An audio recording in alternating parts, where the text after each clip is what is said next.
There is a truth most people never face until their heart ruins them for the last time. The person you desire the most is usually the person who touches your deepest wound, not your deepest love. Desire is not affection. It is not connection. It is not compatibility. Desire is a force that pulls you toward the person who mirrors your unresolved pain, your unmet needs, your forgotten childhood hunger. And you mistake that pull for destiny. I have seen this in every soul that walked into my study. They all described the same experience in different words. I know they're not good for me, but I can't stop wanting them. They believed their desire was proof of love. They believed the intensity was purity. They believed the longing was real. But intensity does not make something true, and longing does not make something love. Desire is a wound calling out to itself. The reason you want them so strongly is not because they complete you. It is because they injure you in the way you're already injured. They trigger the spot you have never healed. They revive the part of you've tried to bury decades. They activate the bruise inside your soul that you've been carrying since childhood. The bruise that says, I'm not enough. I'm not wanted. I'm not chosen. I'm not worthy. I'm not safe. And the moment someone touches that bruise, your brain mistakes the pain for passion, because the psyche does not chase comfort. The psyche chases familiarity. You don't fall for people who are good for you. You fall for people who match your brokenness. You fall for the emotional pattern you grew up inside. If your childhood taught you that love means chasing, you desire the one who runs. If your childhood taught you that love means anxiety, you desire the one who destabilizes you.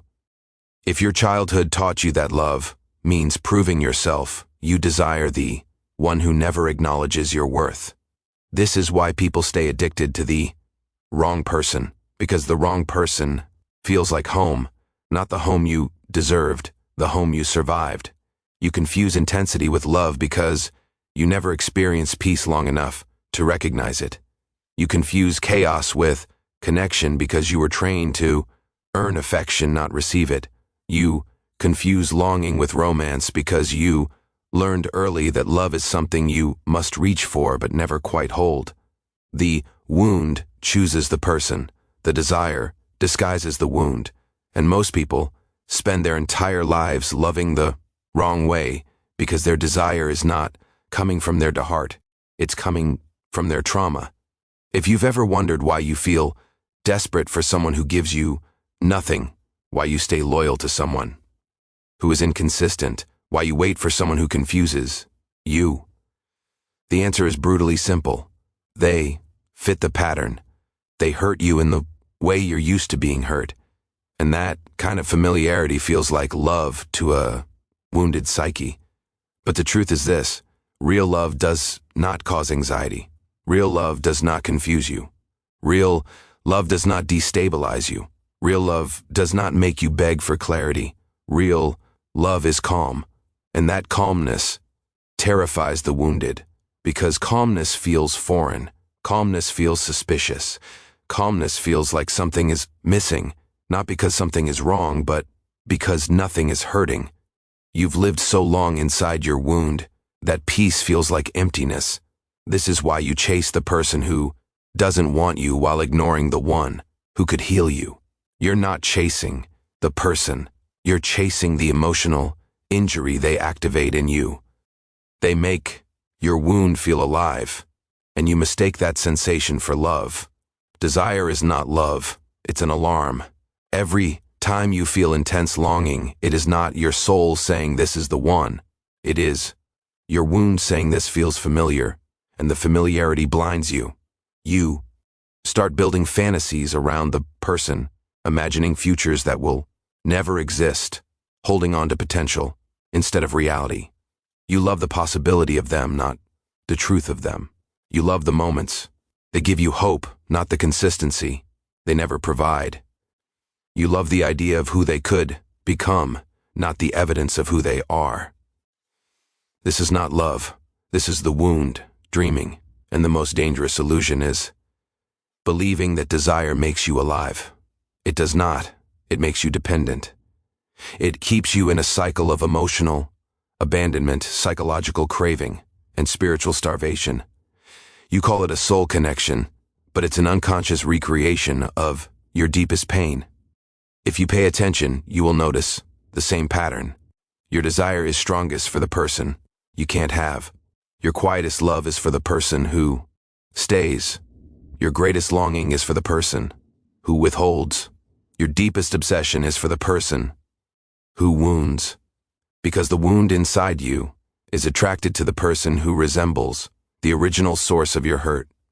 You believe you are trying to love them, but you are trying to heal yourself through them.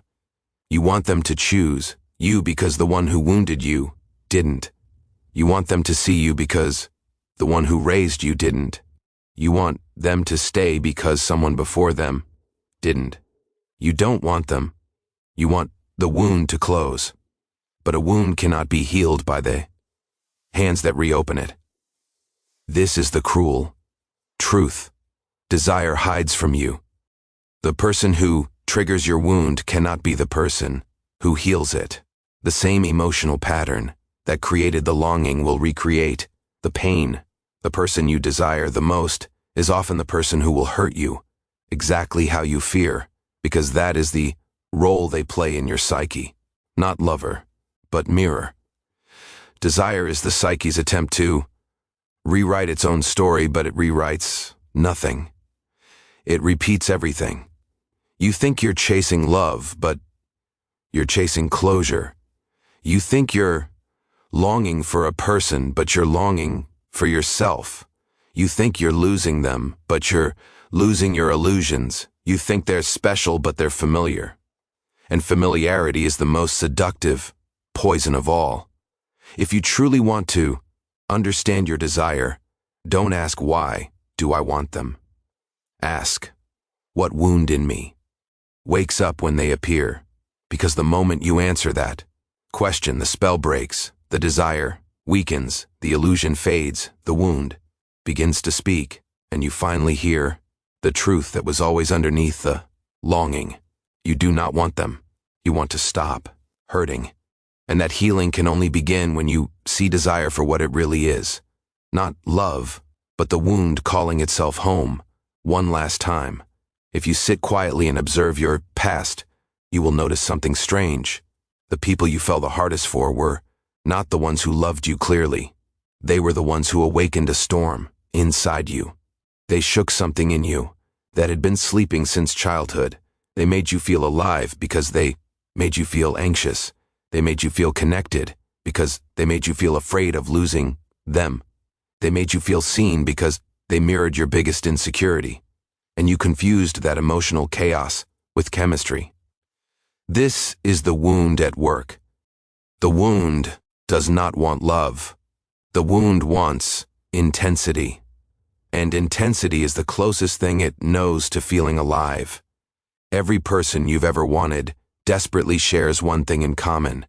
They triggered your oldest emotional memory, the one you never healed, the one you buried so deep you thought it was gone, the one you pretended didn't hurt anymore, the one you tried to grow out of, distract from, outrun. But the wound always remembers, and it chooses with precision. The psyche is not random in its attractions. It is painfully strategic. It chooses people not for how they treat you, but for what they represent inside you. The unavailable one, the emotionally cold one, the inconsistent one, the charming one, the withholding one, the confusing one, the distant one, the unstable one. These are not people you coincidentally desire. They are echoes of your earliest emotional blueprint. When someone matches your wound, they activate you. They awaken a forgotten version of yourself. Suddenly, you don't feel numb anymore. You don't feel empty. You don't feel alone. You feel pulled toward them with a force that feels cosmic, spiritual, destined. But destiny has nothing to do with it. It is the unconscious seeking completion, and the unconscious seeks completion through repetition, not healing. It repeats what it remembers, not what it needs. You think you found someone special, but you found someone familiar. And that familiarity is dangerous, because familiarity binds you to the past. That is why you're drawn to the one who doesn't commit, the one who pushes and pulls, the one who keeps you guessing, the one who gives you just enough to stay, but never enough to feel safe. You believe your heart is choosing them, but your wound is choosing itself. You desire them because they recreate the emotional environment you were shaped inside. If you grew up needing to earn love, you desire the person you can't earn. If you grew up feeling invisible, you desire the person who barely notices. If you grew up feeling unstable, you desire the person whose affection is unpredictable. If you grew up feeling abandoned, you desire the one who leaves. The psyche chooses the pain that feels like home. This is why desire destroys so many people, because they believe the intensity is love and they follow it blindly until they break. You never chase the person, you chase the feeling. A feeling that was made long before they came into your life. You are not trying to love them. You are trying to rewrite your past using their hands. You want them to repair a story they didn't create. And they can't. Even if they tried, they can't reach the place the wound lives. The wound is deeper than the relationship. The wound is older than the person. The wound is you. And once you understand this, everything changes. You will finally see why your greatest desires are also your greatest heartbreaks. You will see why the one you want the most is the one who gives you the least. You will see why attraction feels like suffering. You will see why you stay when you should leave. You will see why you hold on to people who don't hold on to you. You will see why your heart chooses pain over peace. Your heart is not choosing. Your wound is. But the wound is not trying to hurt you. The wound is trying to close. That is why you keep going back to the same kind of person. Why you repeat the same pattern. Why every relationship feels like deja vu. Why you say, why do I always end up here? Because you're not ending up anywhere. You're returning to the place you got emotionally stuck. Returning to the moment you became disconnected from yourself. Desire always pulls you backward. Love moves you forward. This is the difference tried to explain. Desire is regression. Love is evolution. Desire is the past calling you back. Love is the present calling you home. Desire is the nervous system reacting. Love is the soul recognizing. Desire is chaotic, unstable, overwhelming. Love is calm, clear, grounding. Desire burns. Love breathes. Desire collapses you inward, making you question your worth. Love expands you outward, making you feel whole. Desire makes you chase. Love makes you choose. Desire is the wound screaming. Love is the wound healed. And when you begin healing, truly healing, you will notice something. Your old desires start to die. They disappear quietly. People you once longed for no longer move you. The ones who made your chest tighten no longer excite you. The ones who activated your trauma no longer attract you. The spark that once felt irresistible now feels like a warning. You don't crave intensity anymore. You crave clarity. You crave safety. You crave truth. You crave consistency. You crave peace. Your nervous system will start rejecting what it used to chase, because healing changes your appetite. Healing rewrites your emotional chemistry. Healing ends the addiction to longing. Healing breaks the cycle your childhood built. Healing finally gives you access to love without losing yourself inside it. And this is the moment people mistake for losing passion. But it isn't a loss, it's evolution. Passion built on pain is not passion, it's trauma bonding. When that bond dissolves, the desire that felt like oxygen suddenly feels like poison. You won't desire people who wound you. You won't tolerate crumbs. You won't chase anyone. You won't beg for attention. You won't settle for uncertainty. You won't confuse chaos with chemistry. Because the wound that made you desire the wrong people is no longer in control. Your heart finally gets to choose without interference. And the choices will shock you, because the people who feel like home now will not hurt you. The people who feel safe will not bore you. The people who stay will not scare you. The people who love you clearly will not trigger you.